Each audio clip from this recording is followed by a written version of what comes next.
t'es quand même... Ouais, j'ai une base de dessinateur. Je faisais du sport et puis je dessinais en même temps. Tu dessines en même temps, Voilà. tu as fait les Beaux-Arts en plus. Alors j'ai fait les Beaux-Arts en éditeur libre, 9 ans. Alors c'était les Beaux-Arts, à l'époque, c'était Jean-François Debord qui était excellent. Tu avais tout le monde, tous les mecs qui venaient, tous les gens qui venaient de Paris, tous les passionnés qui venaient étudier l'anatomie. Alors tu avais en fin de compte très peu d'élèves des Beaux-Arts qui restaient là parce que bon, ils veulent le diplôme, ils y vont une fois et puis après ils vivent leur vie d'étudiant. Il y en a très peu qui font les cours.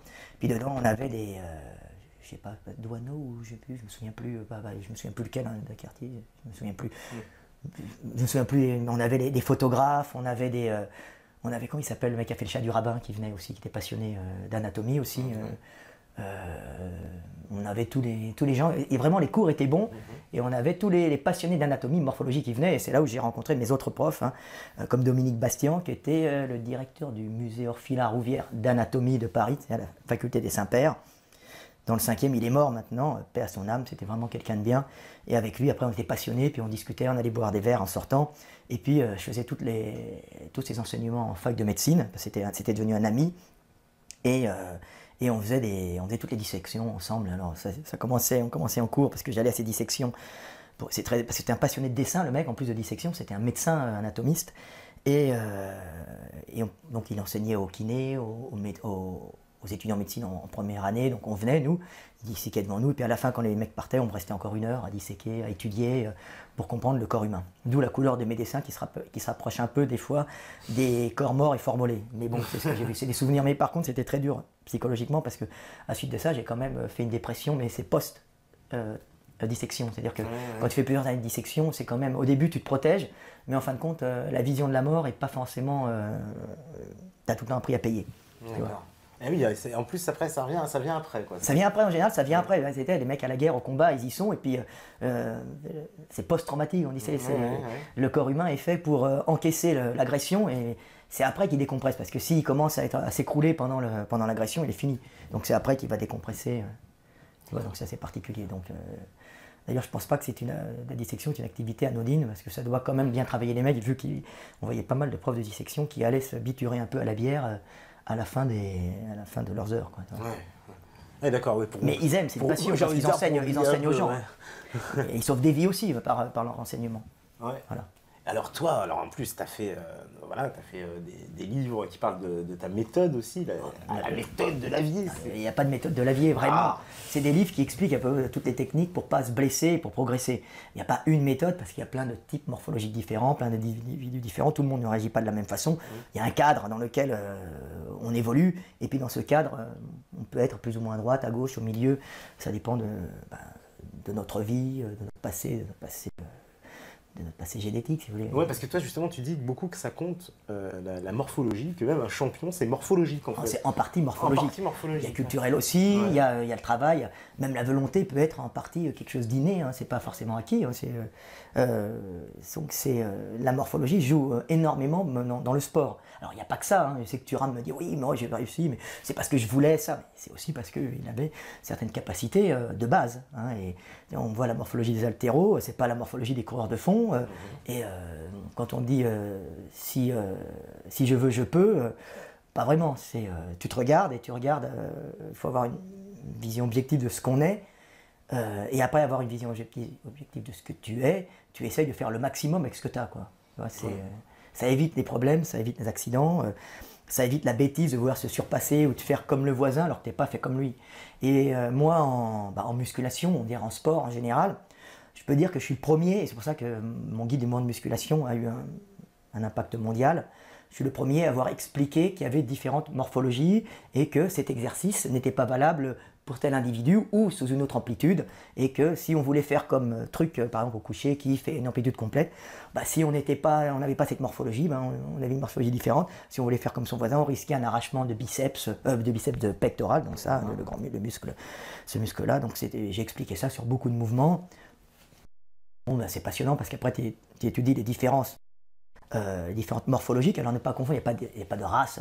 Ça c'est vrai, au début on fait des classifications raciales parce que ça facilite pour les gens, hein, on est obligé de tout mettre dans des tiroirs, mais il n'y a pas vraiment de race différente, il y a juste des adaptations climatiques et des variations en fonction. Oui, d'ailleurs c'est monter au sud, et métissage. Voilà, exactement. Tu expliques beaucoup les, on va dire, les différences ethniques par des adaptations climatiques. C'est-à-dire que le rapport en fait entre le physique, on va dire, de certaines ethnies ou de certaines populations, j'ai envie de dire même, qui sont géolocalisées, ça tient du climat justement, de plein de choses, de l'environnement culturel, et tout ça va conditionner le corps. Le corps, du climat, de la géographie, et c'est ça qui conditionne le corps et l'esprit.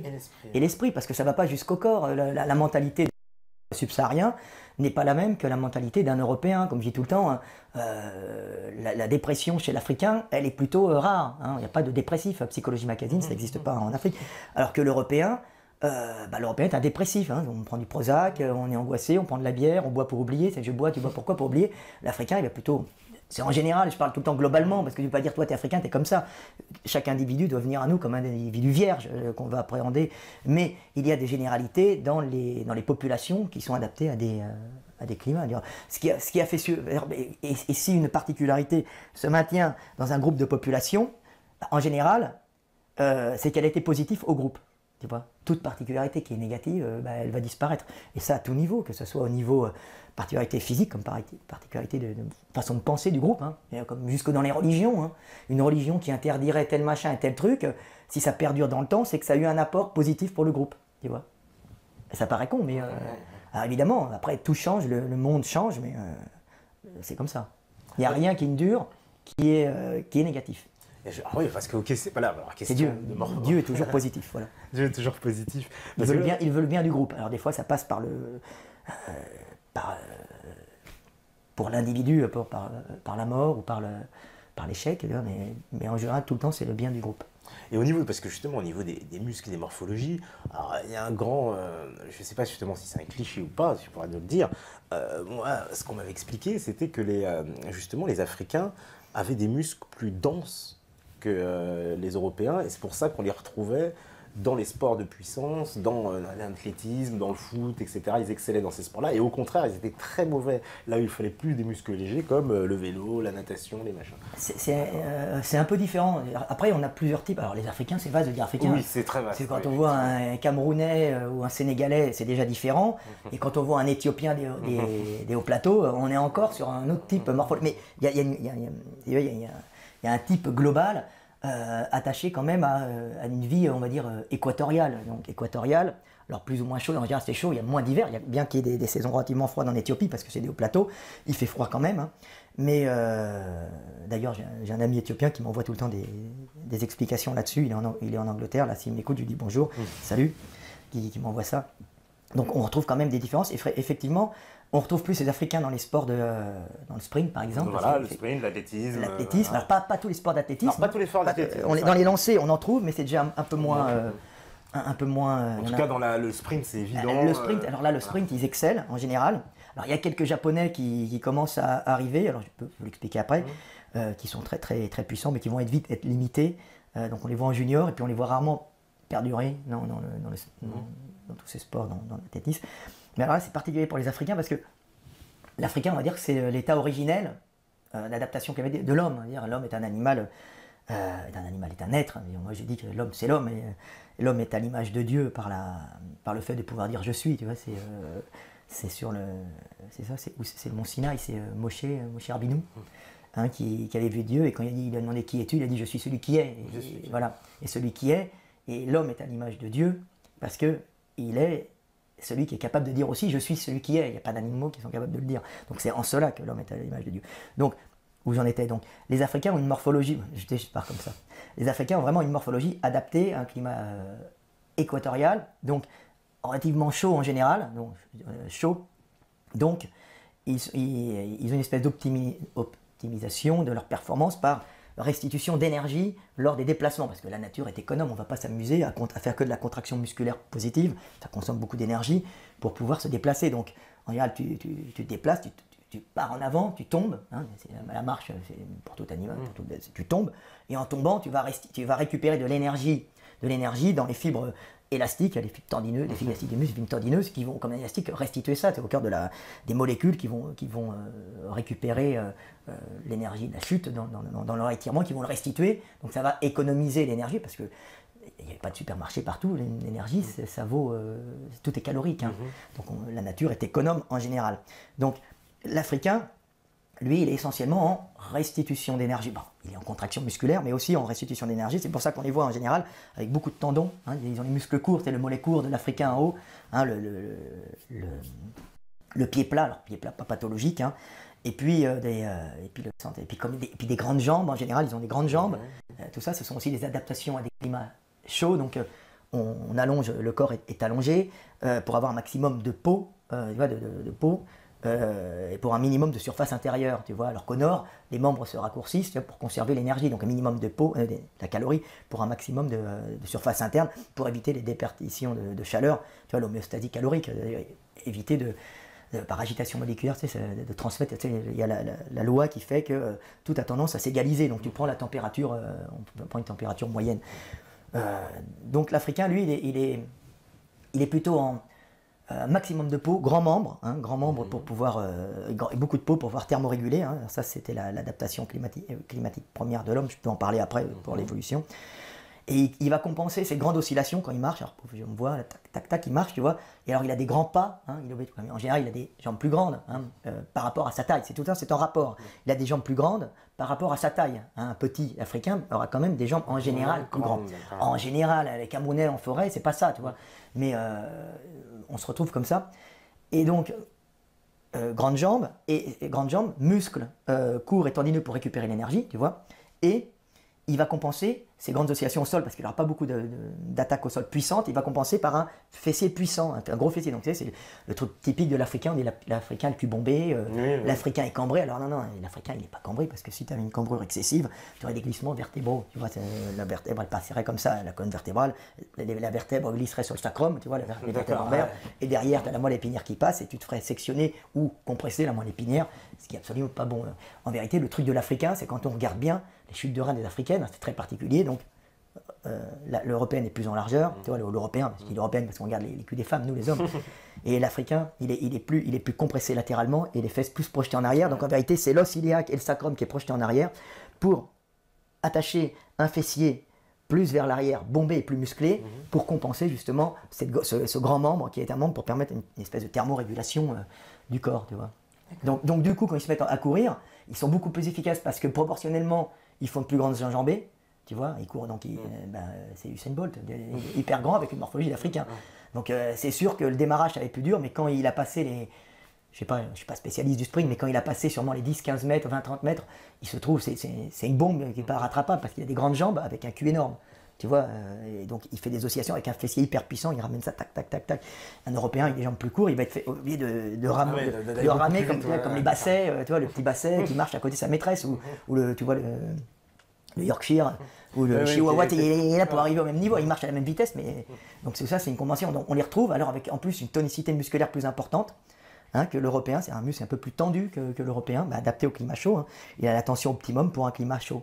Tu vois, alors que l'Européen, lui, c'est une adaptation au froid. Donc, alors tiens, ils avaient fait de très bonnes études chez les je crois que les Américains, les Anglais, d'ailleurs, les mecs me les ont envoyés à chaque fois, parce que moi j'ai plein de mecs qui me les envoient, sur le psoas qui remonte la jambe, tu sais, et on s'était aperçu que, alors c'est pas Usain Bolt, il l'avait fait, mais c'était un autre, je me souviens plus, et ils avaient comparé un sprinter japonais, un sprinter africain, ils s'aperçaient que le psoas était beaucoup plus large chez l'Africain. Le psoas, c'est quoi? Alors le psoas, c'est un muscle qui remonte la cuisse comme ça, alors on le voit pas, c'est un muscle profond, il s'accroche sur le fémur à cet endroit-là, je sais pas si on le voit, tu vois, et il vient s'accrocher derrière, il passe sur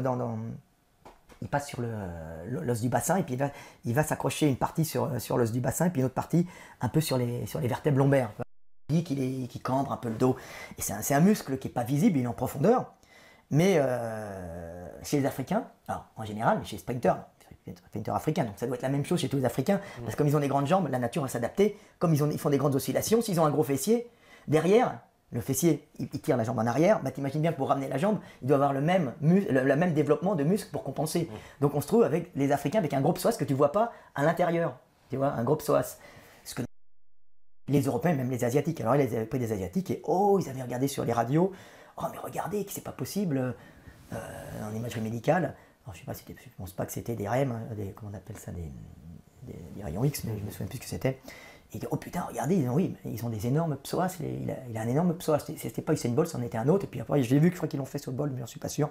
bah, c'est normal, il remonte la cuisse, et il a de grandes jambes, il est obligé de compenser. Alors, très gros, en plus, donc, tu vois, donc ce sont des sprinteurs puissants, tu vois, avec une morphologie, mais tout ça vient de l'adaptation climatique au chaud. Au chaud, d'accord. Tu vois. Parce qu'il y a la même chose aussi, tu sais, avec les fameuses épreuves souvent de marathon, c'est tout le temps des Éthiopiens ou des Kenyans, et qui ont une morphologie bien particulière, ils sont comme ça. Alors déjà, ils ont une morphologie d'Africains avec des grandes jambes, proportionnellement à leur taille, donc proportionnellement à leur taille, ils font des plus grands, des plus grands pas, tu vois, parce qu'un Européen va faire de plus petits pas en comparaison. Et en plus, ce sont des zones à calories relativement limitées.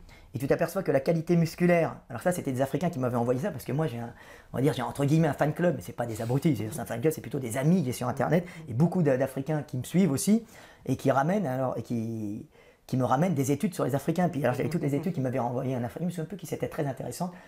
Et on s'aperçoit que les muscles des Africains de l'Est, par rapport aux muscles des Africains de l'Ouest, les Côte d'Ivoire, Sénégal, tout ça, des grands gaillards costauds, ils marchent un peu plus au gras et moins ils sont gras sucre, tu vois, en combustible, sont plus adaptés, leurs fibres, alors que les fibres, alors moi je suis pas un spécialiste, c'est pas ma passion ça, mais alors que les Africains de l'Ouest, en général, subsahariens, hein, ils marchent plus en sucre-sucre. Donc, et alors ça c'est simple, c'est parce que à l'Est, il y a plus de carence, de carence. On est en milieu à calories limitées, c'est moins riche. C'est plus aride. C'est plus aride, voilà. Ouais. Donc on se retrouve avec des mecs qui ont dû subir des fois des disettes, des fois des pénuries alimentaires, et ceux qui ont survécu, c'est ceux qui accumulaient un peu de gras. Alors, pas extérieurement, ça ne se voit pas, mais il est fort à parier qu'au niveau viscéral, il y a du gras, parce qu'évidemment, un noir en Afrique, s'il se couvre de gras sur le corps, ça lui fait un manteau de gras, il va monter en surchauffe en cas de canicule. Hein. Et il fait souvent chaud. Il fait souvent chaud, c'est pas bon. Voilà, et c'est pas bon, et tu risques de faire destruction de tissu et puis mort. Quoi. Donc on se retrouve avec des mecs qui ont peut-être tendance à avoir un peu de gras, pas énormément, mais un peu de gras en interne, et à jouer sur sucre gras, donc à pouvoir stocker, donc courir plus longtemps. Tu vois, parce que tu stockes du gras et de la réserve. Tu vois.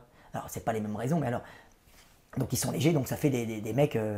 Parce qu'ils dominent pareil, cette discipline. Il y a toujours un Kenyan à la fin ou quelques petits berbères, voilà, t'as quelques petits berbères. Alors il y a des petits berbères qui arrivent, des Marocains aussi, qui sont aussi en calories limitées. Alors, d'ailleurs ça se ressent un peu, parce que c'est un peu aussi le côté désert, c'est quoi? Parce que c'est oui, c'est côté chaud et calories limitées qui fait que, si tu veux, il y a à manger au Maroc, en Algérie, c'est vert, des oranges, mais ils sont coincés quand même entre le désert et la mer Méditerranée. Ouais. Donc quand vous regardez sur Google Earth, vous apercevez que c'est vert, mais c'est pas vert sur beaucoup. Donc le territoire a une grande valeur, on peut pas être en surnombre, et il fait quand même relativement chaud. Donc il y a dû avoir souvent, un moment quand la population monte trop, il n'y a pas possibilité d'importer du nord, c'est la mer, et d'importer du sud, c'est le désert. Alors qu'en Europe, il y a tout le temps moyen d'échange, tu vois. Nous, on lutte contre l'hiver, moi, parce que moi je suis blanc, bon, je suis blanc, c'est pas une supériorité, une infériorité, parce qu'on est obligé de lutter contre les gens qui veulent égaliser tout le monde et tous pareils. Mais on n'est pas tous pareils, on est différents, et c'est ça qui est bien.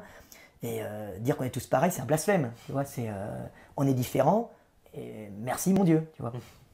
Et donc, ils sont aussi, donc eux, en général, ils sont résistants et puis ils ont sûrement ils doivent stocker un peu. Ben, alors, tu vois que les jeunes femmes berbères, en général, tu les vois, elles stockent souvent sur les hanches, hein, les maghrébines, la belle hanche, alors que l'africaine, c'est uniquement sur la fesse. Sur les fesses, oui. Tu vois, c'est un peu différent. C'est ça que c'est incroyable, ça, c'est la nature qui fait ça. Ouais. Ça, c'est pareil, c'est le manteau de gras que tu peux pas avoir, que tu peux pas avoir sur tout le corps, donc tu es obligé de stocker en localisé. Hein, tu vois, donc en général plus près du centre de gravité, parce que tu stockerais du gras dans les bras ou dans le bas des membres ou dans le milieu, ça gêne. La nature est économe toujours, on est dans l'économie d'énergie, donc on stocke au plus proche du centre de gravité. Puis comme les femmes à un moment doivent manger pour deux et elles doivent stocker pour deux aussi, donc celles qui ont survécu, c'est celles qui avaient du gras sur les fesses et les hanches, tu vois.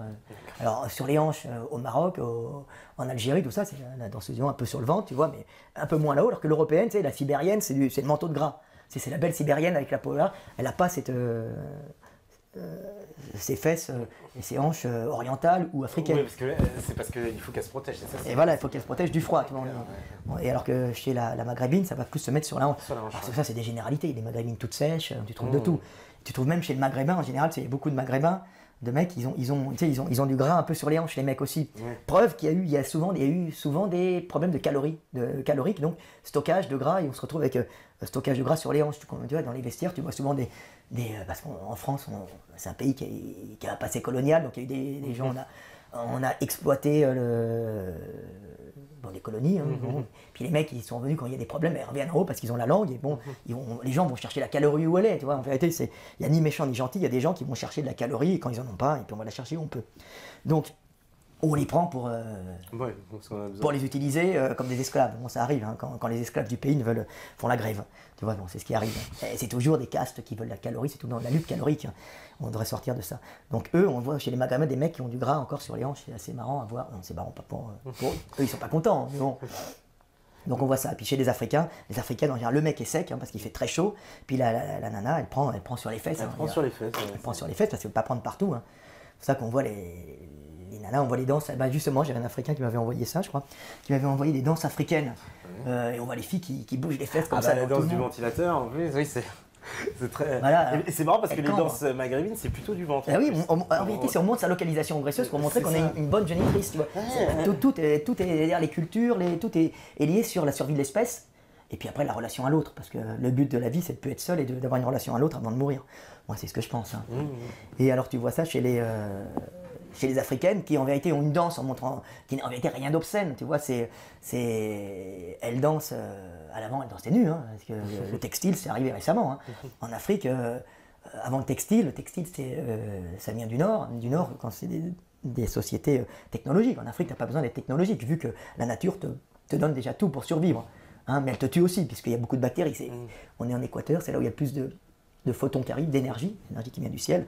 Donc une nature très abondante, et qui dit une nature très abondante, une lutte de la nature entre elles pour survivre.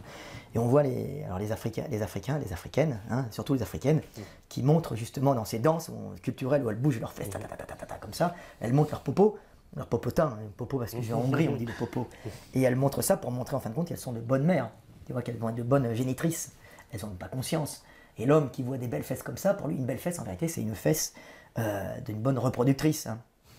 C'est la base. Donc on voit les Africaines qui montent leurs fesses avec leur popotin. C'est pour ça qu'on voit des fois, tu vois, ça reprend un peu dans les danses à la mode qu'on voit aux États-Unis, tu sais, je sais plus, on voit des nanas qui bougent les fesses par terre. Le booty shake, là, je sais booty shake, alors ça paraît complètement vulgaire, mais en vérité, ça vient directement d'Afrique quand tu vois les danses africaines. Et pas toutes les régions d'Afrique. Mais tu vois, je crois que c'était en Côte d'Ivoire, c'est un mec qui me l'a envoyé ça. Et en vérité, il n'y a aucune vulgarité là-dedans, et ça a été repris chez les rappeurs, les trucs machin, et puis par les blanches aussi, qui le font pas mal aussi des fois. Mais en vérité, c'est des trucs pour montrer la localisation graisseuse africaine. Et c'est pas du tout un truc de gangster, de rap, comment on appelle ça, un gangsta, je sais pas quoi. Ouais, gangsta rap. Un gangsta rap, avec les nanas comme ça. En vérité, ça vient d'Afrique, c'est un truc qui était là pour montrer dans ce combat pour vivre, pour que l'espèce dure. Les femmes montraient leur ouais, d'accord, et les autres, c'est pareil, c'est du côté du ventre, la fameuse danse du ventre. Et on montre qu'on est une bonne...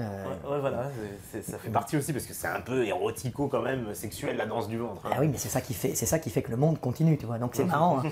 Alors que l'Européen, caché sous ses habits parce qu'il fait froid, il va faire des danses traditionnelles, tac, tac, tac, tu sais, la valse, des trucs comme ça, on danse, et puis on va montrer sa caste aussi, parce que c'est très différent comme structure, l'Europe, hein, parce qu'il y a le froid. Mais le French cancan, c'est pas un peu, justement, non, c'est...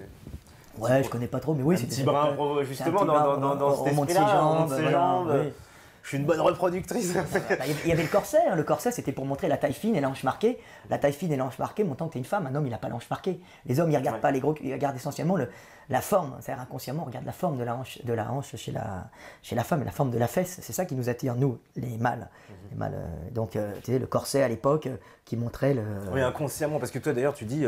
il faut être honnête, les femmes, on ne s'intéresse qu'à leur intellect qu'en deuxième position. Bah oui, c'est pas la première chose qu'on regarde. En tant qu'homme, moi si. Ah oui, mais moi après je me fais taper sur les doigts quand je dis des trucs comme ça à l'antenne, tu vois. Après j'ai toutes les femmes qui me tombent dessus. Oui, mais de Lavier, ça va mettre chaud. Pas du tout. Mais non, mais le monde change en plus. Maintenant, il y a les femmes qui gueulent. Maintenant, la femme peut être quasiment indépendante grâce aux aides sociales, grâce aux crèches d'État, grâce à l'État qui prend en compte les femmes. Donc l'homme arrive pour elle, arrive facultativement, dans un second temps, tu vois. Ce n'est pas, elle peut être une génitrice, c'est Goldman, elle a fait un bébé toute seule, tu vois. Ah bah oui, elle a fait un bébé toute seule. Oui, mais c'est pas con, sa chanson, si elle a marché, c'est que c'était vrai, tu vois. Et parce que maintenant, c'est vrai que les femmes peuvent dire, tu me fais chier, je pars avec mon gosse et tu me files la pension. D'ailleurs, les lois sont là, à la base, pour protéger la femme. Le problème, c'est qu'un petit peut bien, dans un monde complexe, hyper socialisé, c'est un monde à une complexité sociale énorme, on est l'animal social le plus complexe, hein. Il a besoin de son papa et de sa maman, hein, et on ne sait pas ce que ça donnera des petits dans des familles éclatées, tu vois. Alors surtout s'il a une famille éclatée peut-être, mais si la maman retire la garde, prend le petit, il est méchant, il me tape, il y a tout le temps la femme qui se fait passer pour la victime. Les hommes ont aussi des défauts, hein. Les hommes des fois abandonnent leurs enfants lâchement, il n'y en a pas un qui est mieux que l'autre, hein. Mais c'est vrai que dans un monde comme ça, la femme a beaucoup plus de moyens de pression, elle n'a pas toute la structure sociale comme avant qui l'empêchait de partir quand elle voulait, hein. Alors qu'est-ce qui est le mieux? On est en rééquilibration, c'est un rééquilibrage, tu vois. Donc on va voir comment ça va se passer. Donc c'est tout dans la voie du milieu, mais c'est vrai qu'en ce moment, il y a un changement. Parce que aussi, le changement, il se fait...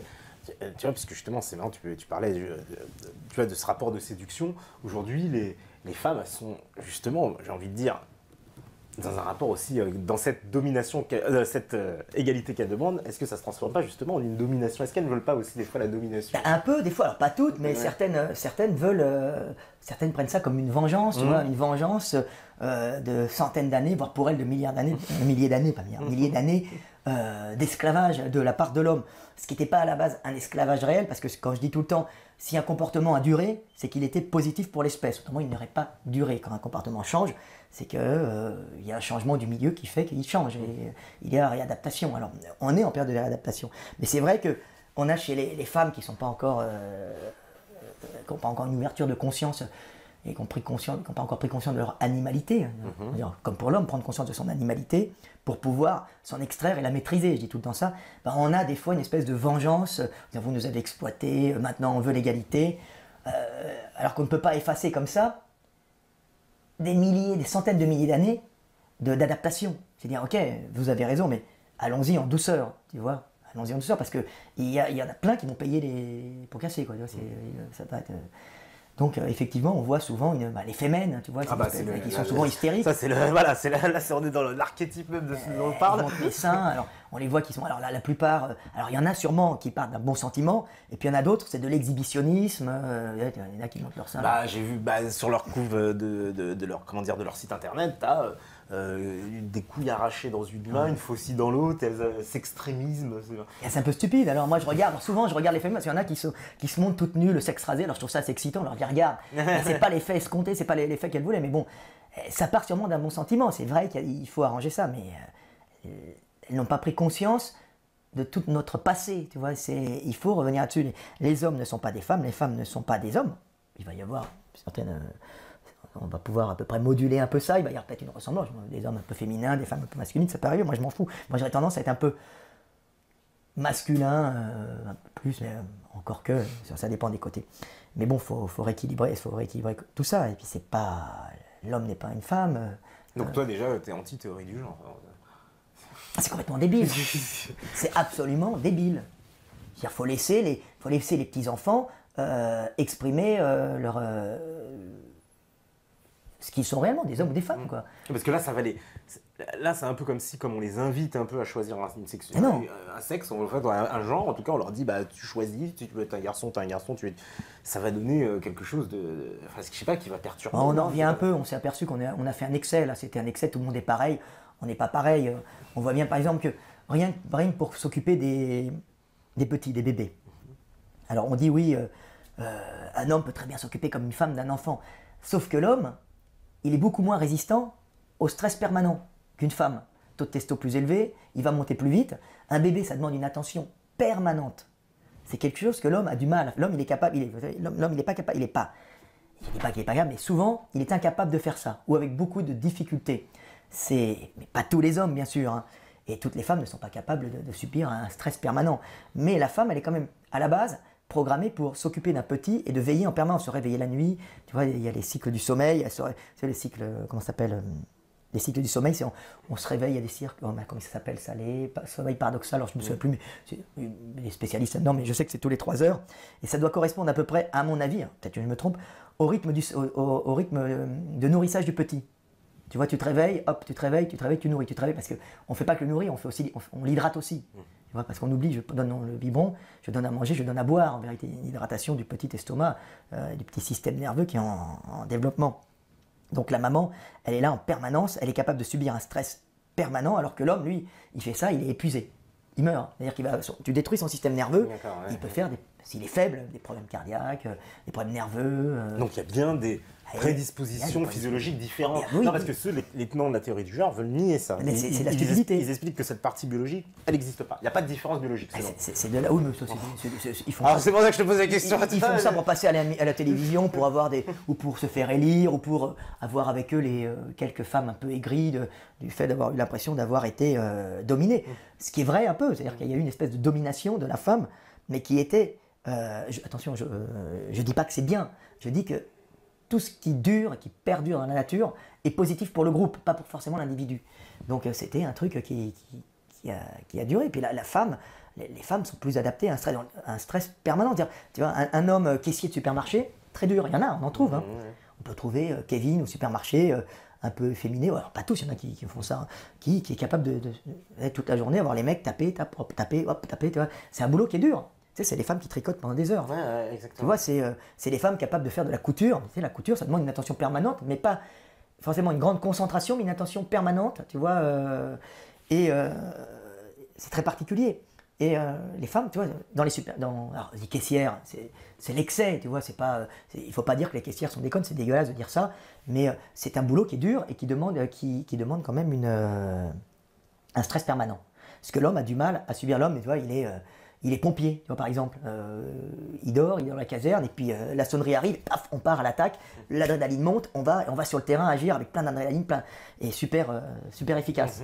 La femme, elle aura beaucoup plus de mal, tu vois. C'est pareil, tu vois, par exemple, en cas d'agression, en cas de gros problèmes, on s'aperçoit, par exemple, un groupe se fait attaquer, tu vois, c'est la guerre. L'ennemi arrive. Il y a trois trucs qu'on voit apparaître, 3 réactions typiques. Et on voit 3 réactions typiques qui sont innées, hein, pas acquises, hein, qui ne sont pas culturelles. C'est 1, la sidération. Hop, tu bloques, tu as l'ennemi qui arrive, tu bloques. Tu ne peux plus bouger. C'est souvent la femme. Ah oui, la femme avec son petit, elle bloque, on ne la voit pas, l'ennemi ne pourra pas l'attaquer, tu vois. C'est le prédateur arrive, c'est des centaines de milliers d'années d'adaptation. Tu as la fuite. La fuite, c'est la deuxième solution. En général, c'est les hommes et les femmes. On est plus dans les hommes et les femmes. Et tu as l'attaque. L'attaque, en général, c'est les hommes. Alors, c'est pas que culturel. C'est aussi inné. Tu vois. Et pourquoi? Parce que la femme n'a pas forcément la possibilité d'attaquer. C'était pas son rôle. Elle, c'était la protection du petit avec le petit. Et l'homme partait devant attaquer. Tu vois. Parce qu'on est passé quand on a eu la bipédie, on a eu vraiment une structure sociale qui a changé de nos ancêtres de forêt. Donc, je peux en parler après, mais bon... Tu vois, donc l'homme et la femme ne sont pas réellement pareils. Hein, tu vois. Ouais, parce que ça veut dire, justement. Heureusement. Voilà, quand j'entends Najat Vallaud-Belkacem qui dit il faut qu'il y ait plus de femmes maçons et plus. Parce que en fait, c'est pas que les hommes veulent pas que les femmes soient maçons, finalement, c'est qu'il y a des prédispositions, je veux dire, qui nous dépassent, peut-être inconscientes, à aller vers ces métiers-là. Parce que, comme tu dis, je sais pas, voilà, effectivement, on trouve pas beaucoup de femmes chez les pompiers. Mais c'est peut-être parce que c'est ce que tu viens on peut trouver, il ne faut pas interdire. Non, j'ai pas dit qu'il y en a quelques-unes, mais en proportion, il y en a très peu quand même. Ça reste très minoritaire. Ça reste très minoritaire. Après, une femme qui va être pompier, qui a les prédispositions, il faut la sélectionner. Il faut sélectionner les individus sur leur qualité et pas sur leur sexe. C'est une stupidité. Normalement, on sélectionne les individus sur leur qualité. Donc, hommes, femmes, on s'en fout d'où ils viennent. Hein, on s'en fout du sexe, on s'en fout de l'origine. Pour que le meilleur individu, pour que les meilleurs aient les postes qui leur correspondent. Et ensuite, ils tirent le groupe vers le haut. Donc tout ça dans cette optique de survie du groupe. Hein. Oui, voilà, en général, c'est survie du groupe par rapport aux autres groupes, parce que malheureusement, toute cette histoire de prédation sur Terre, on n'est pas encore arrivé avec un système d'échange. Tu vois, on n'est pas encore dans l'échange, on est encore dans la prédation. L'échange, c'est quand je donne autant que je reçois. Là, pour le moment, en général, on prend plus. Malheureusement, les gens ont tendance à prendre plus qu'ils ne donnent. Mais bon, il faut arriver à ça. Donc voilà. Ah non, parce que ça, c'est le... Comment on appelle ça? Bon, c'est la théorie du genre. C'est quand même, j'ai envie de dire, la théorie du moment, ce qu'ils essayent d'implanter chez les gosses. Avec, comme tu l'as dit, alors, réticence de la population, mais on voit bien la volonté des élites d'en faire un projet de société. C'est idiot. Alors, c'était l'histoire du féminisme. Alors, tiens, mon micro, il est accroché sur mes fesses.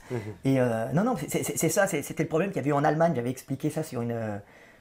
où est-ce que j'avais expliqué ça Non, sur une de mes vidéos qui avait été prise sur ER. J'avais dit, oui, alors le féminisme allemand est un féminisme très particulier. Déjà, la femme a un rôle très très important en Allemagne. Hein, c'est la maîtresse de la maison. Il y avait beaucoup de prêtresses germaniques. Elle avait un rôle très important au niveau de la société, des rôles.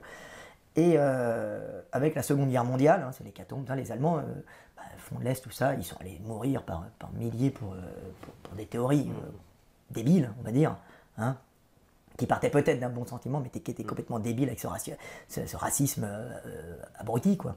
Une mauvaise assimilation du darwinisme, on va dire, hein, c'est ça. Et donc, guerre totale, les Russes qui leur tombent dessus, les Américains qui bombardent l'Allemagne, il ne reste plus de mecs. Berlin, comment ça s'appelle, Dresde, Hambourg, rasé. Hein, il ne reste plus quoi les mecs, il ne reste plus que des enfants, des blessés, des vieux et des femmes. Tu vois? Ah oui. Puisque, donc, qui est-ce qui a rebâti l'Allemagne à la pelle, à la pioche, la pelle et la truelle? C'est les femmes. Tu vois? C'est les femmes, quoi. On voit, tu vois, et des hommes bien sûr, mais on voit souvent, on voit les images de la reconstruction de Berlin, tu vois plein de nanas avec des sacs qui bossent, tu vois, elles ont une espèce de travailler, puis on voit toutes ces Allemandes qui bossent pour reconstruire l'Allemagne. Et après, évidemment, elles ont dit, on est l'égal de l'homme, on veut les postes des hommes. Elles n'avaient pas tort. Sauf qu'au niveau esprit, elles n'ont pas cet esprit de capacité de gestion tridimensionnelle des hommes, des choses dans l'espace. Parce que l'homme va à l'extérieur, à la base, chasser. Hein, et alors surtout en Europe, où il fait froid, où la femme reste plutôt près de la maison à cause du climat. Hein, un bébé que tu sors pour travailler au champ à 10 degrés, il peut attraper pneumonie. Hein, c'est pas même à, tu vois, donc pendant un certain temps, elle ne peut pas aller à la production. Ouais. La femme, elle reste à la maison à la gestion de l'intérieur. Donc elle perd ses capacités de perception tridimensionnelle, tu vois, de choses dans l'espace, hein, qui sont des perceptions typiquement masculines, typiquement. Elles les ont, mais on parle de pourcentage. Hein. C'est pour ça qu'elles n'ont pas le sens de l'orientation. C'est pour ça qu'elles ont moins le sens de l'orientation, elles ont moins le sens de la mécanique, parce que la mécanique demande à percevoir les choses en tridimension, tu vois. Et c'est pour ça qu'on ne les retrouve pas forcément chez les ingénieurs. Exactement, voilà, il y a moins de femmes ingénieurs. Mesdames, c'est pas de... Alors c'est pas que culturel. Alors évidemment, il y a des femmes qui peuvent être des ingénieurs fabuleux. Mais je parle globalement, on se retrouve avec la femme qui est moins bonne dans ses perceptions tridimensionnelles. Lire les cartes, comprendre les objets dans le sens. Donc c'est des choses qui font des ingénieurs. Et donc elles ont dit oui, on est comme les hommes, sauf elles ne sont pas comme les hommes réellement. Prendre une pelle et une truelle et une pioche, elles peuvent le faire. Peut-être moins efficacement, mais être ingénieur, elles peuvent le faire, mais il y en aura sûrement moins qui seront performantes. Tu vois, c'est juste ça. Après, il ne faut pas dire toi, tu es une femme, tu n'es pas bonne. Le mec, tu dis non, toi, tu es un con, elle peut être très bonne. Maintenant, tu la prends comme un individu vierge. Si elle est bonne, on la prend. Si elle n'est pas bonne, elle retourne, je ne sais pas, moi, à la cuisine ou je fais des enfants. Non, mais je rigole, pour choquer les gens. Blague. Il faut taper sur le cochon quand tu blagues. Ils sont sensibles, hein, tu sais. Surtout là, on s'attaque aux femmes. Là, tu vas avoir. C'est toi, t'assumeras sur Facebook. Tu vas toutes les femmes sur le dos. Les meilleures études qui ont été faites là-dedans, mesdames, c'est une Canadienne. C'est Madame Kimura, elle est morte récemment, j'ai eu sa fille, j'ai été communiqué avec sa fille récemment, qui avait fait toutes ces études de perception spatiale. Elle était géniale, elle est morte récemment, et c'est elle qui avait étudié ça, qui avait étudié avec tous ces tests qui sont repris par tout le monde, évidemment, à chaque fois qu'un mec veut montrer qu'il y a une différence de perception entre l'homme et la femme, ou un abruti veut dire que la femme est inférieure à l'homme, il va tout le temps prendre les tests de Madame Kimura, tu vois, qui est excellente.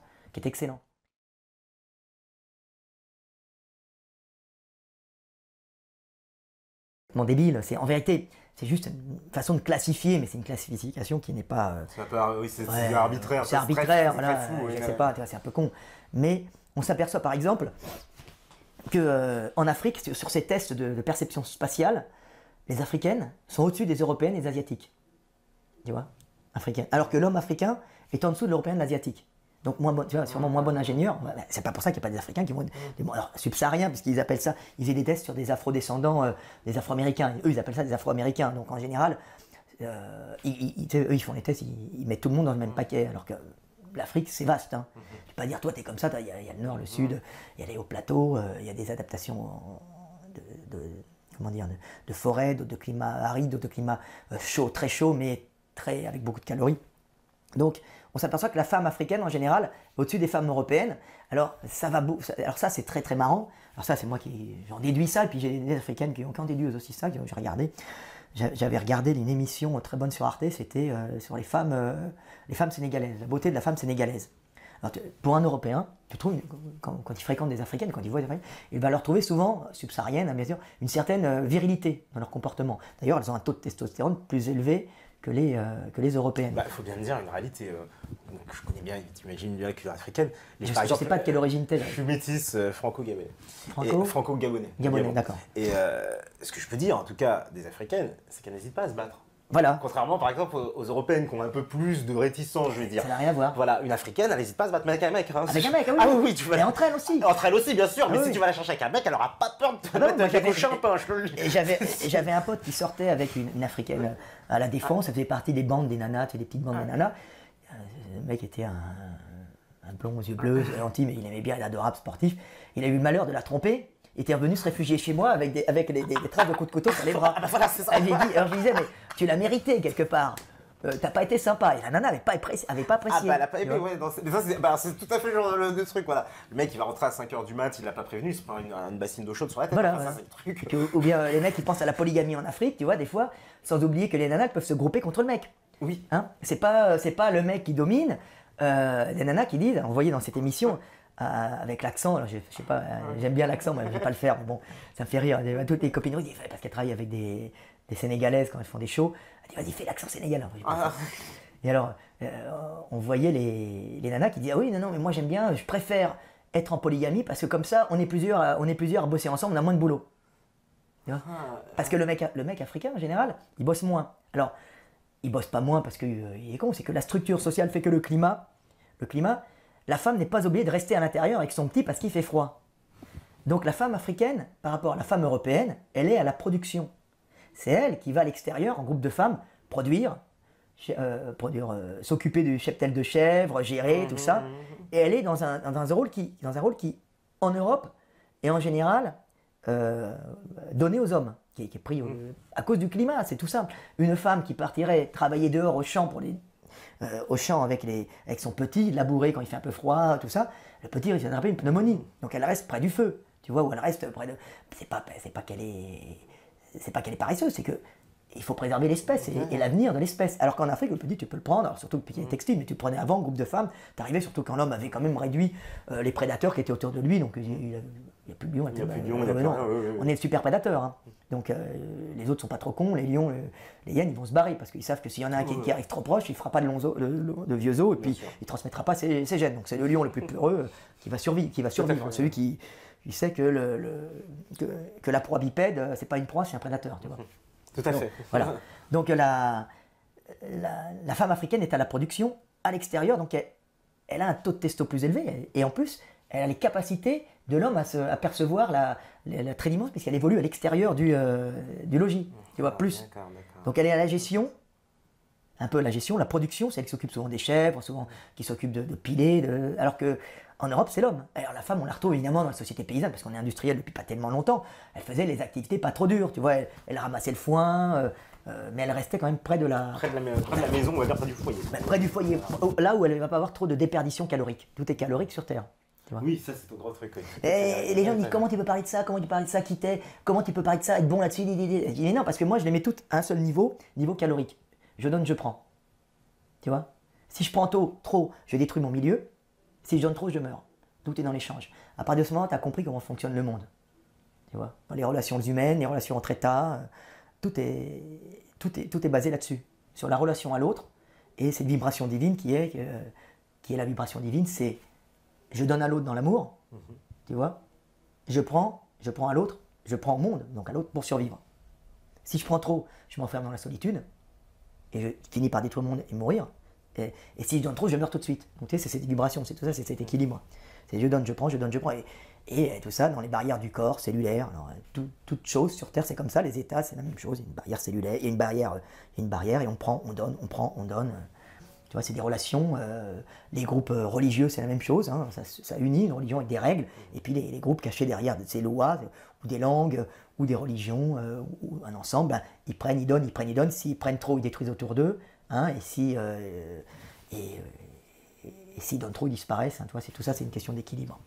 Ouais, bah, non, mais ça, parce que ça, c'est vrai que tu parles beaucoup de justement ce rapport des calories, voilà, en fait, les énergies qu'on prend, les énergies qu'on donne. Tout est énergétique, tout est énergie là, et vibration. Ouais. Tout est énergie et vibration, Dieu, au passage. Voilà. Ah bah ça va plaire à beaucoup de monde, ça, Dieu. Alors, on me dit, existe-t-il des types morphologiques spécifiques au peuple d'Inde? C'est vrai, on a parlé des Asiates un peu. D'Inde, oui. Les Indiens, ils ont des morphologies spécifiques aussi. Il doit sûrement, alors je ne me suis pas tellement intéressé à ça, je sais qu'il y a des castes.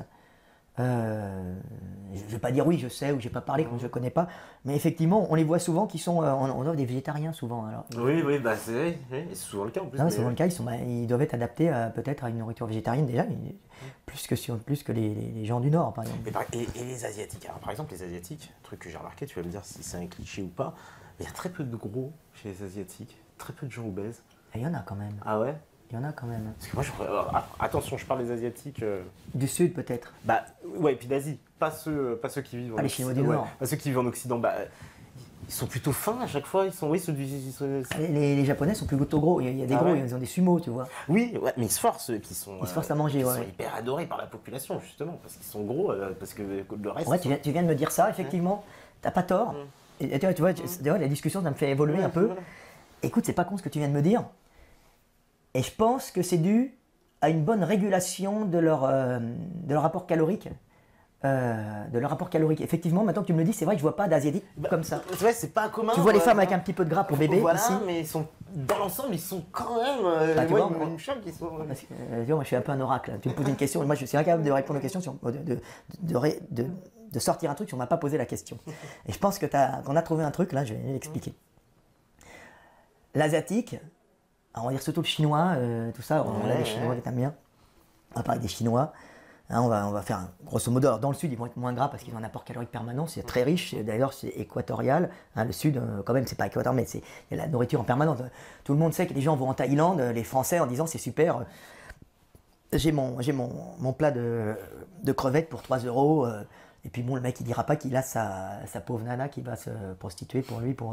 Je sais pas, c'est des quoi, des puquettes, des tickets, des trucs. Oui, les battes. Des battes, voilà. Je connais pas. Moi, j'y vais pas. J'aime pas aller exploiter les pauvres. Je ne vais pas exploiter les pauvres. Si je suis un ami, j'y vais. Mais... Donc, les Chinois, c'est un peuple très particulier qui a pris le chemin de l'écriture symbolique. Tu vois? Alors, l'écriture symbolique, alors, tu vois, on est lié à... C'est bizarre comme le monde, tu vois, c'est le milieu qui fait ça. Alors, ils auraient pu prendre l'écriture phonétique, comme les Européens ont pris. Hein, alors l'écriture phonétique, ça entraîne une chose, ça entraîne que des groupes différents, tu vois, peuvent se cacher derrière des langues, tu comprends? Et il ne peut y avoir de contact entre ces groupes que par une certaine diplomatie ou des gens qui ont appris les langues. Et c'est très dur d'apprendre une langue. Quand tu te déplaces en Europe, tu t'aperçois que tu ne lis pas l'allemand et tu ne parles pas l'allemand. Que quand tu vas en Hongrie, tu ne parles pas l'allemand, le hongrois et tu ne lis pas le hongrois. Tu es obligé, quand tu ne connais pas, d'aller où? Dans une communauté. Par exemple, le juif se déplaçait dans une communauté qui était sa communauté juive, mais qui parlait la langue du pays, donc il peut faire des affaires un peu partout. Mais pour les groupes, les peuples européens, on va dire, tu te retrouves avec des groupes sociaux cachés derrière des langues qui font jouer leurs intérêts. Tu comprends? Donc, dans ce truc d'équilibre, d'homéostasie calorique, tout le temps on veut prendre le maximum de calories en restituant un minimum, donc chacun est dans une espèce de lutte. On se retrouve avec l'Europe, ce qu'appellent les juifs Esav, donc le fer, donc c'est la guerre aussi. Et tout le monde se fait la guerre parce qu'on est caché derrière ces langues. C'est Babel, tu vois, et on est caché derrière ces langues qui génèrent la guerre, mais qui génèrent quoi aussi? L'ingénierie. L'ingénierie, parce qu'exactement, la guerre amène l'ingénierie. L'ingénierie, mais aussi des problèmes caloriques des fois. Alors, il y a aussi le climat qui fait ça, que c'est froid aussi, donc je parlerai aussi de Néandertal après. Donc, on se retrouve quand même avec des fois des famines, des fois des guerres. Alors les Allemands un peu moins, parce qu'ils ont géré le lait, ils ont géré pas mal de trucs, donc ça fait des grands gaillards, mais on se retrouve quand même avec parfois une moins bonne gestion calorique, tu vois, à cause de ces langues différentes. Mais par contre, d'un essor technologique énorme à cause de ces combats permanents entre des gens cachés derrière des langues qui font jouer chacun leurs intérêts. C'est normal, hein, les gens veulent, on se bat pour son groupe, et son groupe génétique est caché derrière sa langue en général, derrière sa culture, derrière sa religion. Donc ça. Le chinois, c'est très très très particulier, ça a été unifié très tôt, et ça a été unifié par quoi? Par l'écriture symbolique. D'ailleurs, on a eu le choix, la nature peut prendre plusieurs chemins, le choix de l'écriture symbolique, c'est-à-dire que du nord au sud de la Chine, de l'est à l'ouest, il y a eu ce phénomène qui a été fait qu'on a très tôt instauré une écriture symbolique et que malgré les langues différentes qu'il y avait en Chine, tout le monde ne se comprend pas, à partir du moment où on est lettré, on peut communiquer entre le nord et le sud. T'imagines que j'écris une langue, je suis en France, j'arrive pas à parler avec un Allemand, mais je peux lui écrire ce que je veux. Tu vois? Alors pour les relations affectives, c'est dur. Je vais pas te dire mon amour, je t'aime, tu me plais, j'ai envie de faire l'amour avec toi, demain, c'est un peu dur. Mais pour tout ce qui est gestion, c'est top. Donc à partir du moment où tu as des écoles de lettrés, organisées par un empereur central ou un truc, tu vois, je sais pas, il y a les Mongols, tout ça, tu as une très très bonne gestion parce que tu envoies des lettrés en haut, en bas, en droite, et tu peux faire des plans de gestion de la Chine. Des plans pour des canaux, des plans pour des routes, des plans pour échange calorique nord-sud avec du riz qui partirait du sud, échangé contre, je sais pas moi, je sais pas si c'est des patates, mais je sais pas, des trucs du nord, tu vois. Et à ce moment-là, tu te retrouves avec les gens qui sont très rarement en famine, tu vois, qui mangent correctement, tu vois. Donc à partir du moment où tu manges correctement, il n'y a plus de sélection sur les mecs un peu gras. Puisqu'il n'y a pas la sélection sur le mec qui a survécu parce qu'il avait un peu plus de calories stockées dans le gras. Puisque tout le monde mange bien. Puisque tout le monde mange bien. Attention, il y a des famines. Mais comme il y a une très bonne gestion, elles sont rares, mais quand il y a une mauvaise gestion, elles sont globales. Donc c'est peu de guerre, peu de famine, mais alors quand tu as des famines et des guerres, et ça y passe. Mais pas assez souvent pour peut-être avoir du gras. Alors moi je dis ça, des mecs pourront me corriger, hein. Moi c'est juste une théorie, mais je pense qu'elle est juste. D'accord, bah écoute. Tu vois, c'est un truc qui est assez intéressant. Ouais, de mettre en point de vue complètement. Et c'est pour ça que les Chinois, on peut aller sur une autre route, hein, étant très bien gérés, très bien administrés, grand État, très très bien, c'est des fonctionnaires, c'est les mandarins, c'était des fonctionnaires, c'est les lettrés, hein, très bien administrés, ont peu de famine, ont une très bonne administration. Le problème, c'est comme ils n'ont pas souvent de guerre, ils n'ont pas souvent de conflits, hein, on va dire, eh ben, ils vont pas avoir de progrès technologique. Tu vois? Donc on dit le Chinois, il trouve la poudre, il n'invente pas le canon. Tu vois? Parce que ça lui suffit, il n'a pas besoin. C'est l'obligation qui est la mère de l'invention. Tu vois, tu es obligé de faire ça. Comment je vais faire pour survivre, tu vois? Et à partir du moment où il est bien géré, il n'a plus cette obligation d'invention. Par contre, il y a cette espèce de tradition du travail bien fait. Il travaille à 1000 dans une usine, tout ça. Tu vois? Y a pas comme ils peuvent être très nombreux, donc très nombreux, ça sélectionne les mecs plutôt calmes, parce que le mec, il en a plusieurs sous le même toit, le mec un peu énervé avec un taux de testostérone élevé, je sais pas, Momo qui vient du Maghreb, il fait pas long feu. Ouais, il fait pas long feu, ouais. Non, je rigole, mais parce qu'en général, mais non, mais c'est cool. En général, je rigole parce que c'est mes copains maghrébins qui disent ça, on rigole, tu vois. Mais oui, c'est vrai que c'est des tempéraments différents. C'est des tempéraments, hein, moi, mes copains algériens, ils disent on est chaud, mais c'est vrai qu'on est chaud, on part très vite. On part très vite au Maghreb parce que la calorie étant limitée, si un mec vient s'installer à côté de chez toi, t'as mangé. Mais si tu le dégages pas rapidement, hein, bah c'est toi qui dégages. Donc oui, on n'a pas le même tempérament. T'as pas le même tempérament. Le Chinois, il est relax, ce qui n'empêche pas d'être cruel quand il y a des guerres. Tu sais. Et puis eux, ils n'ont pas eu trop de danger à part les Mongols. Ils avaient un gros danger de l'autre côté. Mais voilà, ils ont dû en avoir d'autres, mais ils n'avaient pas des gros dangers de partout, quoi. Ils ont dû en avoir d'autres, mais ils l'ont géré d'une façon différente. Hein. Donc c'est pour ça que tu t'aperçois que relativement calme, tu vois. Aimant vivre en groupe, tu vois. Moi, je me souviens d'un copain qui sortait avec une prostituée chinoise du Nord qui venait se prostituer sur les grands boulevards parisiens, tu sais, je me souviens plus où. Moi, je suis pas prostituée. C'était devenu sa copine, il vivait avec et tout. Et elle a jamais voulu quitter sa cave où elle vivait avec cinq copines prostituées parce qu'elle aimait bien. Tu vois, elle aimait bien être en groupe. Elle parlait des enfants, avec des téléphones portables, elle parlait de tout, tu vois. Ouais, c'est quelque chose que pour nous, c'est pas compréhensible. C'est pas compréhensible, on donne l'espace et tout, parce qu'on est un peu nerveux. L'espace personnel chez un Chinois, c'est pas l'espace personnel chez un Européen ou même chez un Berbère ou chez un Africain. Tu vois, ouais, c'est vrai. C'est juste des adaptations climatiques et il ne faut pas en voir une supériorité, une infériorité. Il faut se connaître Et puis pas dire, toi, t'es un Algérien, t'es agressif, t'es un sale con. Je dis, attends, il y a des Algériens qui sont... Ils sont charmants. Ils sont charmants, cool, relax. Ah, voilà, bon. Et puis même l'agressivité peut être considérée comme une qualité quand elle est bien orientée. Si tu veux, ça fait un bon commercial, un mec qui va au boulot, tu vois, il peut y avoir des qualités dans ce qu'on peut penser pour un défaut dans un certain milieu qui est une qualité. C'est-à-dire, ce qui est une qualité dans un milieu est un défaut dans un autre. Tu vois, tout à fait. Ouais, c'était le coup de Darwin. Alors, on était darwinien. J'en ai rien à foutre de Darwin. Darwin ne connaissait pas la génétique. Il s'est juste aperçu de certaines choses par des exemples en allant dans les îles. Tu vois, c'était le coup des papillons. Tu sais, il y avait des papillons. Il y avait deux variations dans l'espèce qui étaient blancs et noirs. Il y avait beaucoup plus de blancs que de noirs. Parce qu'ils allaient sur des bouleaux ou des arbres relativement blancs. Et quand il y a eu l'industrialisation et des mines de charbon qui envoyait, il y avait la fumée, les bouleaux se sont foncés un peu à cause des poussières de calamie, je crois que c'est à peu près ça l'histoire. Et ceux qui étaient plus avantagés, c'était les noirs qui avant se faisaient bouffer par les oiseaux. C'est une connerie, mais c'est ça la vie. Hein, voilà, c'est juste d'accord, l'environnement qui a changé. Comme dit tout à l'heure, Dieu veut le bien du groupe. Et ça passe souvent par la casse de l'individu. Et ben on va faire une petite pause, si la régie elle est prête, c'est magnifique. Et ben on fait la petite pause, et oui, vous inquiétez pas, je vous oublie pas, il y a plein de questions. Évidemment, alors, ils sont contents ou pas? Oui, ils sont contents, mais transformez pas ça en questionnaire de santé, quoi. Tu sais, comme sur la 5, là, tu vois, avec la meuf, là. Oui, comment je fais, docteur, pour me muscler, etc. Parce que je la sens venir un petit peu. Alors, on va faire la petite pause, et puis on revient juste après à vous, la régie. Voilà, donc de retour sur la libre antenne, toujours avec Frédéric Delavier, toujours avec les métanautes, là, ils sont tous en mode musclore, là, ça y est, ce soir, tout le monde va faire des pompes, là, ils vont pousser les biceps, là, c'est sûr. C'est pas ma spécialité. Ah, mais toi, t'as quand même ouais, ma spécialité, là, c'est... les bons biceps, ça. Ma spécialité, c'est traction. C'est pour ça que je fais du street workout. C'est quoi, ça? Le street workout, c'est un sport... alors, c'est Hannibal.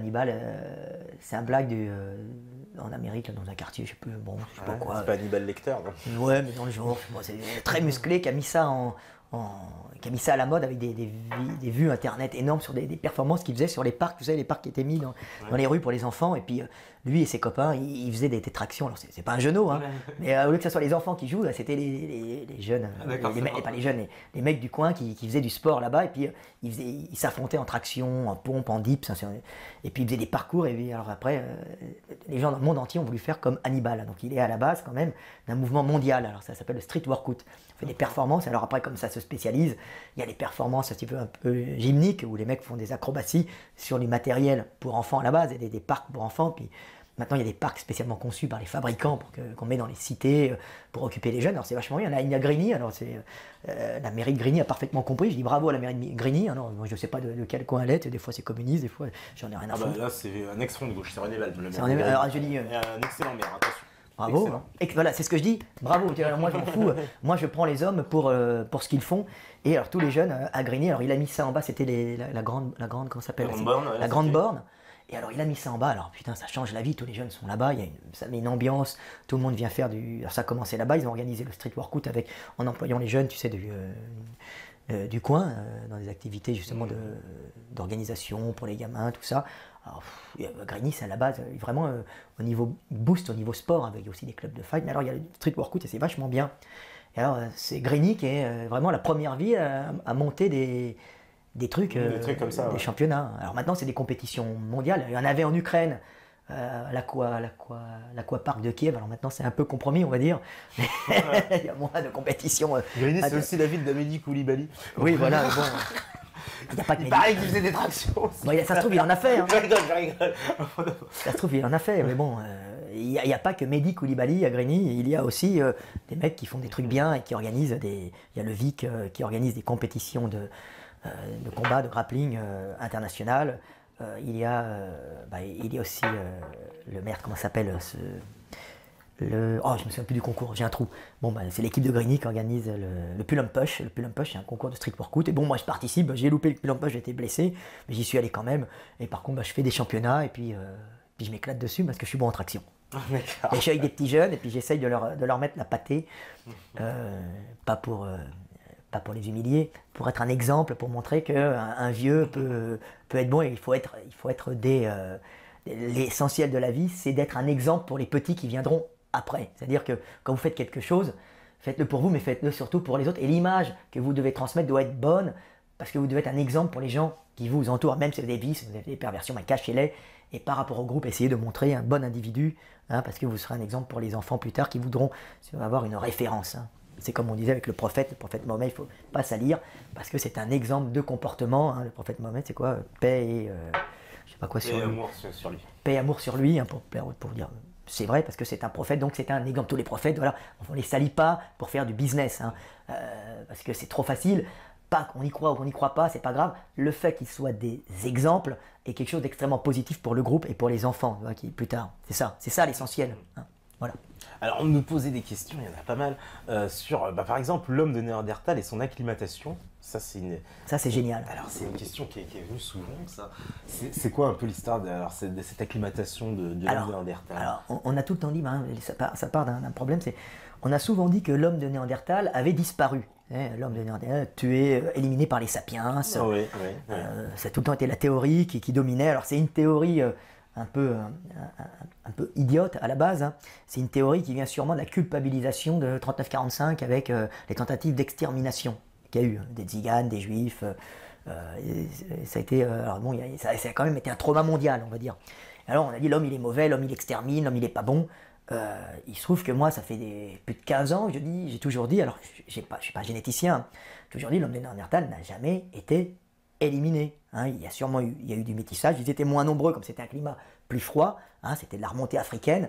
Alors les dates, moi je ne connaissais pas mon truc, hein, mais c'était de la remontée africaine assez vieille, hein, qui s'est adaptée à un climat froid, et il y a eu une montée sapiens, je crois qu'il y a 60 000 ans, 40 000 ans, en grand nombre, hein, et on dit que les sapiens ont éliminé les néandertaliens, ce qui est maintenant prouvé, ce qui est complètement faux, puisqu'on se retrouve avec 2 à 3% de gènes, des fois 4, de gènes néandertaliens chez les Européens, les Asiatiques, pas chez les Africains, parce que les Africains, Néandertal vient d'Afrique, mais il n'y a pas eu de remélange avec les Africains, si tu veux. Donc Néandertal, il y a visiblement eu du métissage avec Néandertal, du métissage pas énorme, il n'y en a pas eu beaucoup, parce que de toute façon, ils n'étaient pas très nombreux. Et puis, d'apparence, ils n'étaient pas du tout pareils, si. Alors, ils n'étaient pas tout à fait pareils, mais en vérité, on exagère beaucoup, parce que vous avez le crâne un peu fuyant, ils étaient plus courts, ils avaient une espèce de cage thoracique en triangle, alors je vais expliquer un peu ça. Hein. Ils étaient très particuliers, ils étaient surtout adaptés à un climat plus froid que les sapiens remontés plus récemment d'Afrique, et puis tout, ils étaient adaptés aussi à une nourriture plus carnée, plus grasse, hein, essentiellement grasse, plus on dit carnée et grasse, parce que l'hiver, en Europe, surtout pour les périodes glaciaires, là, il y a des périodes de réchauffement où ils ont pu remanger chasseurs-cueilleurs, plus de végétaux, plus de baies, plus de trucs, de machin.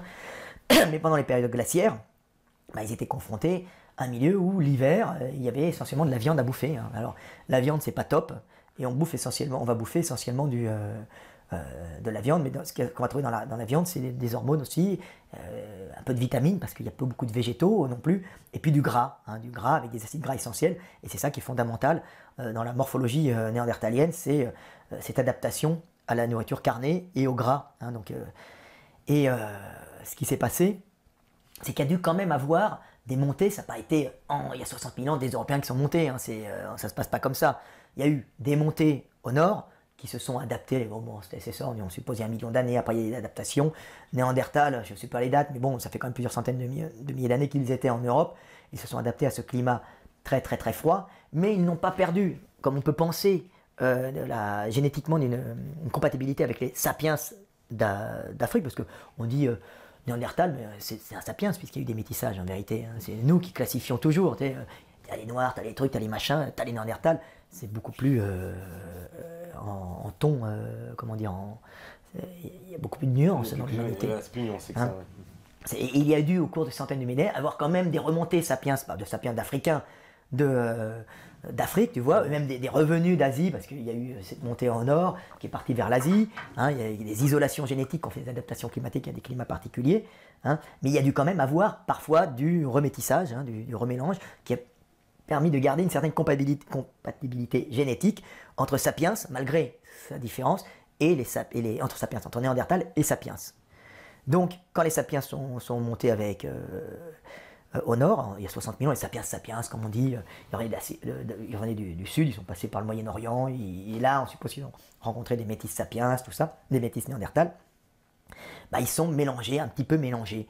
Et les sapiens, ils étaient plutôt bruns, hein, ils étaient plutôt adaptés à des climats chauds, donc une peau un peu basanée comme toi, plutôt les cheveux bruns, plutôt assez dynamiques au niveau reproductif, c'est-à-dire qu'ils avaient une reproduction plus active. Bah oui, au nord, tu as l'hiver, donc tu ralentis un peu, tu te reproduis moins, tu fais plus attention à tes bébés, parce qu'il y a moins de calories, donc la politique n'est pas la même pour la survie de l'espèce, alors que la politique dans un pays plutôt chaud, avec toutes les bactéries qu'il y a, hein, c'est on en pond un maximum, parce qu'il y a une lutte de la nature, pour qu'un maximum reste en vie, contre les bactéries, contre tout ça. Puis, alors qu'au nord, on combat contre la mort de la nature. Au sud, on va combattre contre son exubérance. Tu vois, on combat la nature au sud et on combat sa mort au nord. C'est la lutte de l'homme, elle est différente.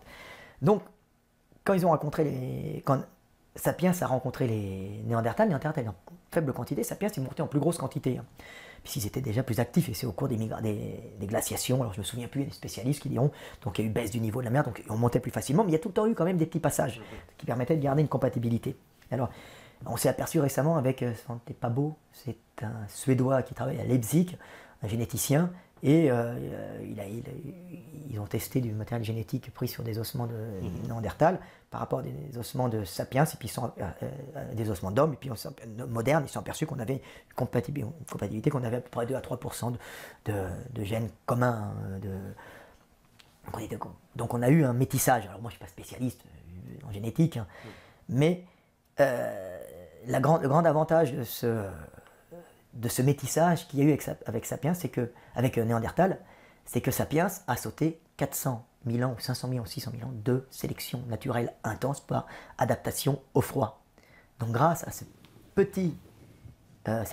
faible métissage qu'il y a eu, il n'y en a pas eu beaucoup. Mais qui est-ce qui a eu le plus haut taux de survie? Ben, c'était les métis. Et c'est les métis qui ont transmis les gènes néandertaliens, les gènes d'adaptation au froid néandertalien, aux sapiens, revenus d'Afrique, tu vois. Alors il y a eu plusieurs, on s'aperçoit qu'il n'y a pas que sapiens, néandertal, il y a eu beaucoup plus de souches, on les découvre progressivement, hein. Il y a eu beaucoup plus de souches qui ont dû se remélanger plus ou moins, mais Néandertal, qui est très particulier, avait cette adaptation au froid dont on a hérité, alors particulièrement cette blanchitude, ce fait d'avoir de la peau blanche, hein, plus blanche, qui était en fin de compte une adaptation au climat, au manque de luminosité et aux hivers, qui permettait justement de mieux synthétiser la vitamine D, hein, parce qu'il était essentiellement carnivore. Alors, il ne se nourrissait pas de baleines et de phoques comme les Inuits ou les Asiatiques, qui récupèrent quand même de la vitamine D dans la nourriture, dans la viande de baleine et de morse, donc ils arrivent à avoir le minimum pour pas être obligés de blanchir. C'est pour ça qu'en plus, comme il fait très froid, les Inuits, on s'aperçoit qu'ils ont la peau basanée. Ils ont la peau basanée parce qu'il y a beaucoup de soleil, donc ils n'ont pas perdu cette capacité. Ils n'ont pas une adaptation à la synthétisation de la vitamine D par blanchitude. D'ailleurs, ils conservent leur mélanine parce il y a beaucoup de réverbération, ils ont des petits yeux bridés. Et en plus, eux, ils arrivent à compenser ce manque de luminosité par la viande de phoque et de baleine qui est relativement riche. Alors ça, c'est parce que je disais ça, parce que des mecs m'avaient posé la question, puis il y a des centres de recherche qui ont étudié justement ça. Alors, quand on enlève évidemment la nourriture, je repasse du coq à l'âne, la nourriture traditionnelle aux Inuits, aux Esquimaux, c'est qui est du phoque et de la baleine, ils se retrouvent en carence vitamine D très vite, tu vois. Quand ils se mettent à bouffer du McDo, alors ils deviennent obèses, parce qu'ils ont tendance à stocker du gras. Alors, Néandertal, sa particularité, c'est comme au nord, il n'y a pas beaucoup de fruits, légumes, tout ça l'hiver, il s'était spécialisé dans la chasse, c'était un chasseur-cueilleur, essentiellement un chasseur-cueilleur, adapté à la métabolisation et à récupérer la graisse, à l'assimiler, à la métaboliser et à la stocker, hein, le gras animal, parce que quand on trouve les protéines, c'est quand même dur à dégrader. On en a besoin, mais pas besoin de tant que ça. Casanova a raison, on n'a pas besoin de tant de viande que ça. Mais ce que les Néandertals, la façon dont ils sont adaptés, c'est en faisant cette espèce de chasse aux acides gras essentiels et aux gras, et puis aux abats aussi, parce que c'est des vitamines, aux gras contenus dans les viandes, tu vois. Et on s'aperçoit qu'au niveau génétique, les Européens, ils ont surtout cette adaptation de stockage et de métabolisation du gras, surtout héritée des Néandertaliens, tu vois. Parce que dans les pays chauds, tu n'as pas besoin de faire ça, dans les pays chauds africains. Alors après, c'est différent, il y a le Maghreb et tout ça, on stocke aussi. Mais c'est surtout cette adaptation au froid. Donc blanc, plutôt les cheveux roux, ils ont des pigmentations, tu vois, on suppose qu'il avait les yeux clairs. Et puis cette forme, il devait être bien gras, il devait stocker beaucoup de gras, comme les Esquimaux qui stockent beaucoup de gras, hein, les membres relativement courts. Hein. Et puis cette espèce de cage thoracique qui part en V, tu sais, il y a vraiment une cage thoracique étrange. Alors moi, je vais expliquer un peu, parce que les gens ne comprennent pas, c'est pourquoi ils ont la cage thoracique si qui part en V comme ça, alors que l'Européen est plutôt tubulaire, l'Européen, le sapiens classique est plutôt tubulaire. Alors c'est simple, mais c'est uniquement parce que, comme ils avaient à passer des hivers rigoureux, il fallait qu'ils stockent du gras, et ils stockaient du gras où? Dans les viscères. Donc ils avaient un gros bide, ils devaient avoir un gros bide rempli de gras autour des viscères, hein, un peu comme les poneys fjord, c'est les poneys norvégiens, ces poneys avec un gros bide qui bouffent du lait, et puis à un certain moment, ils ont besoin de stocker pour passer la fin de l'hiver et le début du printemps, qui sont des périodes critiques. Néandertal, ça devait être pareil, un peu comme les Inuits, hein, ou les Esquimaux, dont la période critique de survie, c'est fin d'hiver, début printemps, tu vois. Donc on se retrouve avec un peu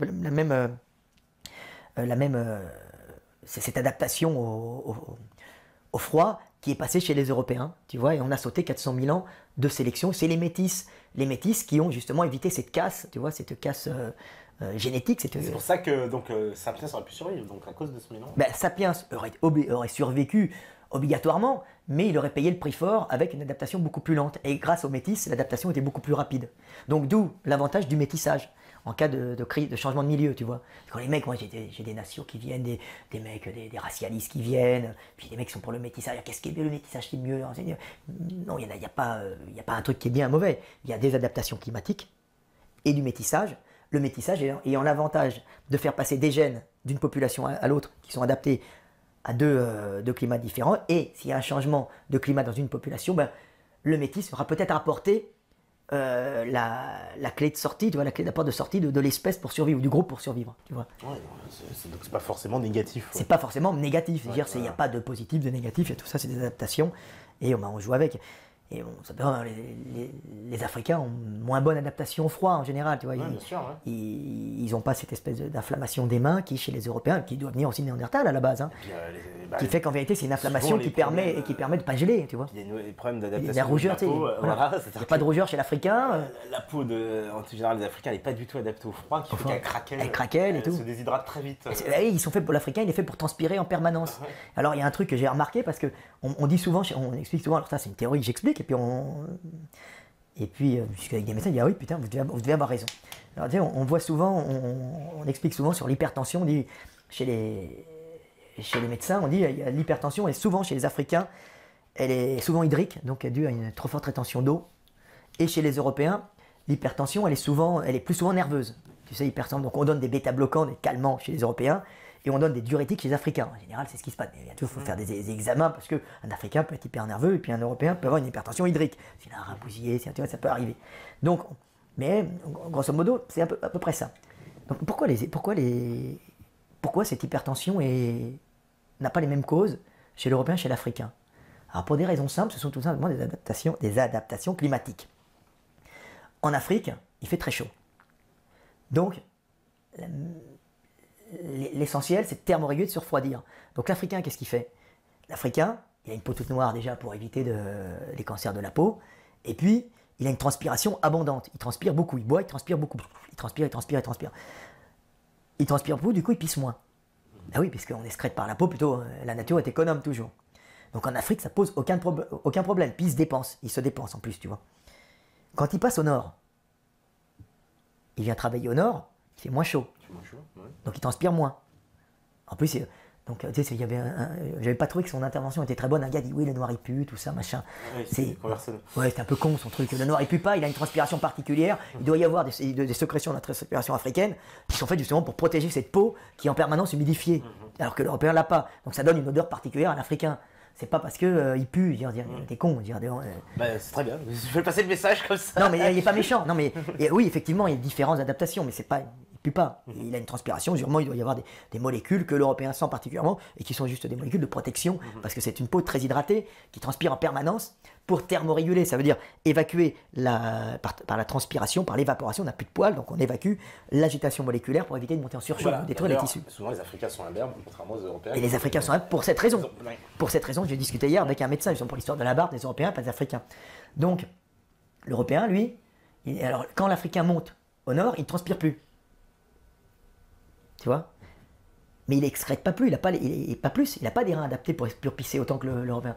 Donc il se retrouve en rétention hydrique, hypertension. Donc qu'est-ce qu'il faut conseiller aux Africains? Faites du sport pour vous dépenser. Ah oui, il a besoin, le mec, il fait du sport, déjà il a tendance à se dépenser, et aller au sauna. Et tu vois dans les saunas, moi je vais au sauna dans les gymnases, tu as tout le temps des Africains qui sont au sauna, comme si ça leur faisait plaisir d'être au sauna. Mais c'est instinctivement, ils vont au sauna parce qu'ils ont besoin de transpirer, parce qu'ils évacuent moins par la pisse. D'accord. Ah bah non, mais ça, et ça, faut le dire aux Africains. Je veux dire. C'est faites du sauna, les mecs, et faites du sport et bougez parce que vous êtes sur pas tous, sous des latitudes nordiques. Et alors, on se retrouve dans. Et là, j'ai discuté avec un copain qui sort avec une Africaine, on discutait, il a dû sortir avec une Antillaise avant, et il y a ce problème d'hypertension chez les Antillais. Hypertension accrue, encore plus que chez les Africains. Pourquoi? Parce que lors de l'esclavagisme, les mecs, pour la rentabilité, ils mettaient un maximum de mecs dans les bateaux. Ah oui, l'Européen est un calculateur froid et dur. Hein, c'est pas un gentil garçon. Hein, faut pas croire. Hein. Il a l'air civilisé, mais il est cruel. Comme l'Africain, tout le monde, mais chacun sa cruauté. Donc pour la rentabilité, ils mettaient un maximum d'Africains dans les bateaux, tous allongés, tout ça. Lesquels qui ont survécu en arrivant aux Antilles, en Amérique? Ceux qui finalement qui avaient le... Il n'y a pas beaucoup d'eau, c'est l'eau salée. Ceux qui faisaient de la rétention d'eau. Tu vois? Donc tu te retrouves avec une double rétention d'eau chez l'Antillais qui a une sélection sur le mec qui faisait encore plus de rétention d'eau parce que c'est ceux qui se déshydrataient le moins qui ont réussi à survivre. Donc tu te retrouves avec un double impact sur les mecs et beaucoup d'hypertension chez l'Antillais. Tu vois? Alors ça a été une espèce de sélection lors du passage de ces bateaux. C'est impressionnant, tu vois le truc. Hein. Et plus la montée au nord, donc il faut expliquer aux Africains, faites du sport, transpirez, faites tout ça, tu vois. Alors après, il y a beaucoup d'Africains qui sont métissés aux Antilles ou ailleurs, donc c'est très très intéressant de voir ça. Chez l'Européen, on se retrouve avec un autre truc, ceux qui ont survécu, c'est lesquels? C'est les plus angoissés, ceux qui avaient l'angoisse de l'hiver, qui stockaient, qui accumulaient.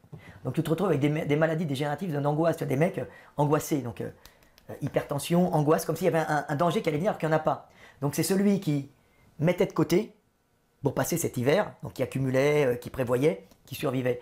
Donc on se trouve avec des mecs qui ont besoin de bêta-bloquants, qui ont besoin de calmants, tu sais, qui s'angoissent pour l'avenir, l'avenir de mes enfants.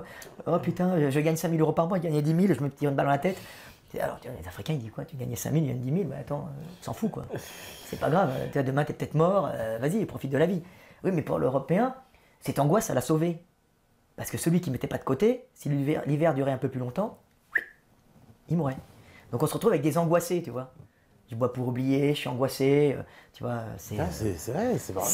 C'est pas du tout la même angoisse, et ça joue le climat sur la psychologie. Alors je sais pas, on est parti des Néandertaliens pour arriver aux Africains, mais c'est toujours intéressant. Donc nous, les Européens, on a hérité, pour revenir des Néandertaliens, de ces adaptations à l'hiver, tu vois. D'où le gros mollet aussi, le gros mollet adapté au froid, qui est une adaptation climatique aussi. Hein. C'est le mollet fin le mollet de l'Africain, tout en restitution d'énergie, tu sais, pied plat, c'est calcanéum, le calcanéum c'est du fond. Comme la voûte plantaire est affaissée, le calcanéum est vers l'arrière, donc du coup, il a un bon levier, il n'a pas besoin d'un gros muscle pour tirer quand il court. Et quand il court, il est tout en restitution d'énergie, dans l'accumulation d'énergie élastique dans les tendons et muscles, tu vois, c'est pas besoin d'une grosse contraction. Alors que l'Européen, on va dire, il a sûrement hérité ça des Néandertaliens. Après, il y a la sélection naturelle, l'évolution continue à sélectionner les individus les plus adaptés au climat.